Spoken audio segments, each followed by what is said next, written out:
Gracias, presidente. Mi segundo planteamiento es de justicia.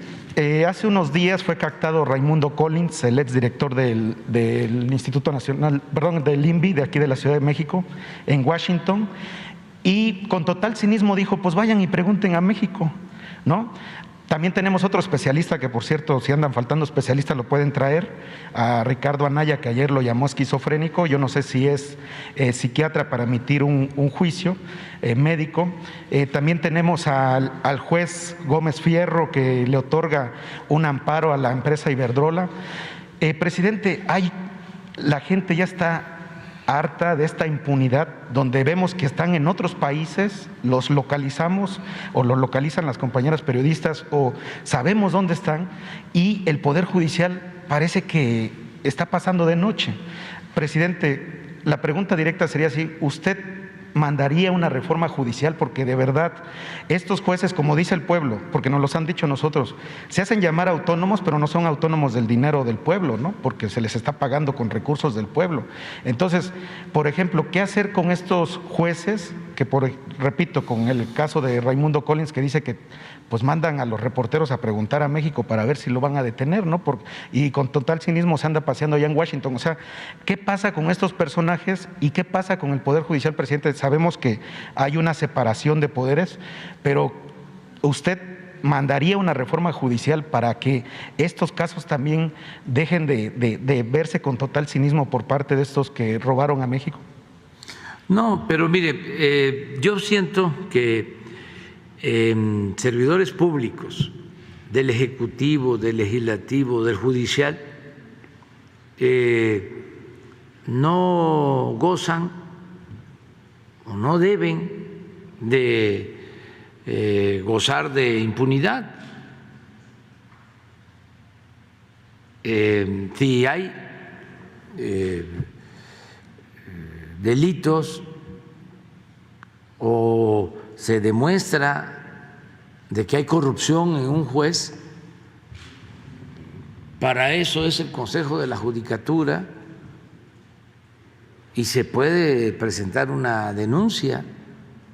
Este juez al que mencionó, sí, nosotros lo estamos investigando sobre el caso de Iberdrola. Estamos revisando cómo fue que concede un amparo para que Iberdrola no pague una multa de 10,000 millones de pesos, porque no fue un proceso, consideramos, cuidado, y presumimos, no quiero adelantar, de que hubo falsificación de documentos. Entonces, si terminamos de descubrir de que se falsificaron documentos o que se usaron documentos extemporáneos, vamos a proceder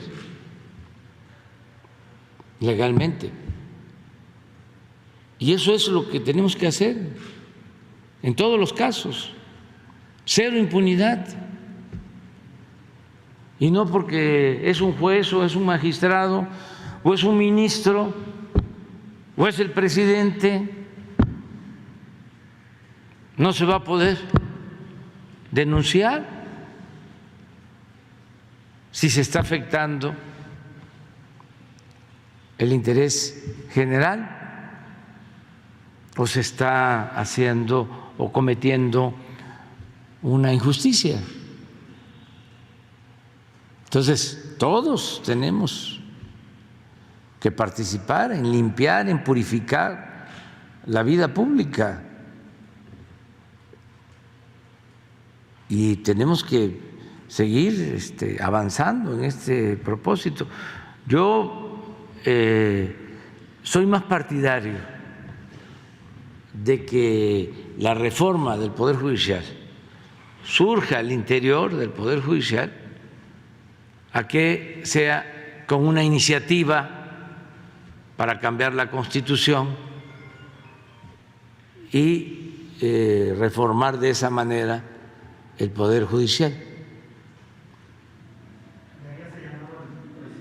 Lo está haciendo el presidente de la Suprema Corte, nada más que fueron muchos años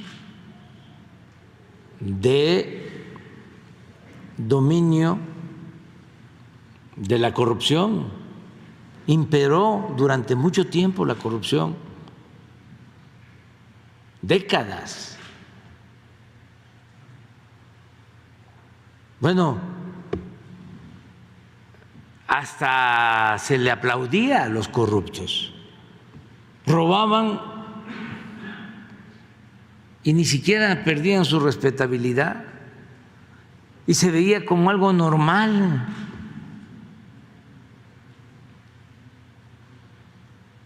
En las élites todavía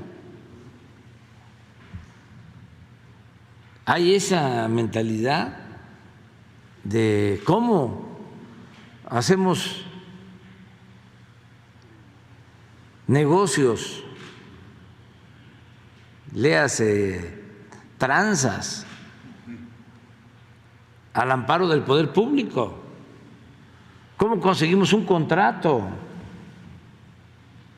cómo vendemos medicina, 3, 4, 5, 10 veces más de su valor real.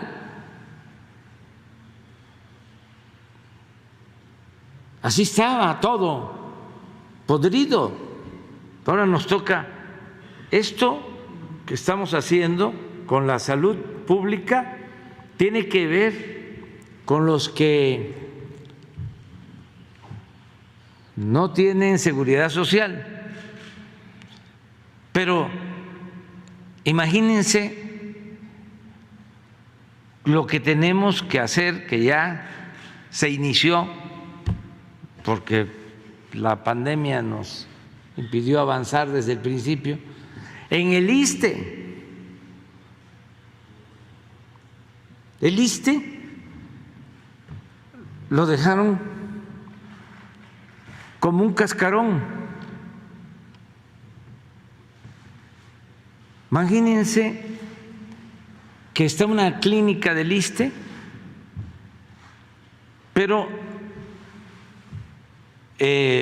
para hacer los análisis existen contratos,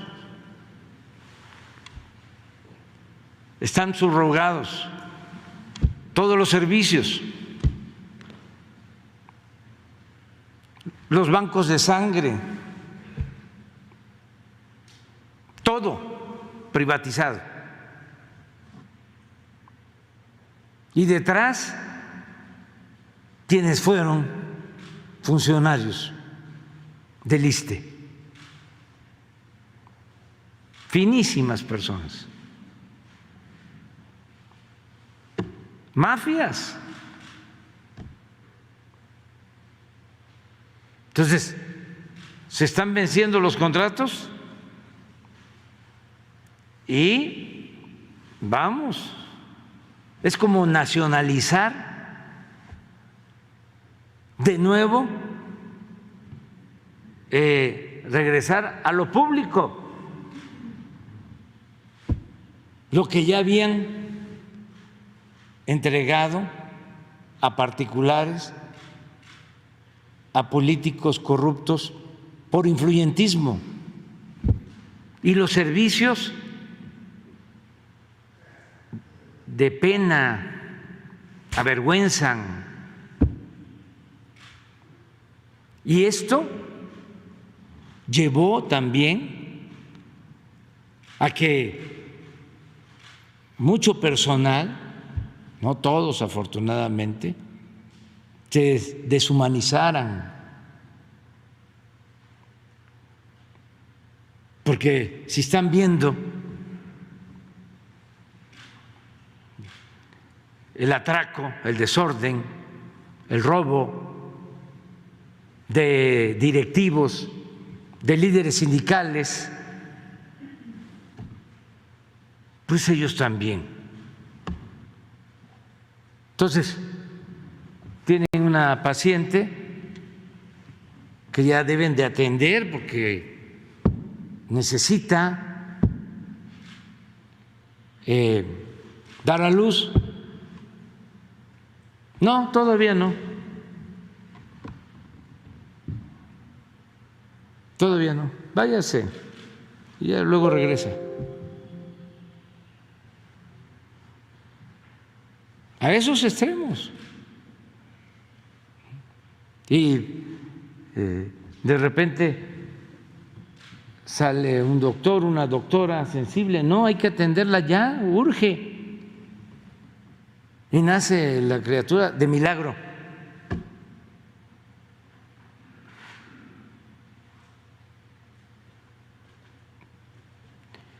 ¿Cómo hay gente, estos conservadores, que defienden eso?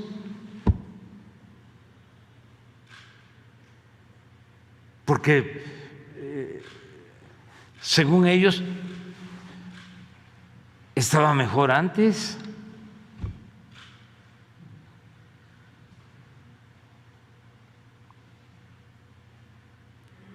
Entonces, por eso necesitamos todos seguir adelante y vamos a enfrentar muchos obstáculos. Y alguien hablaba del Tren Maya, es decir, y ya que lo tocan el tema, pues ya se decidió que es un asunto de seguridad nacional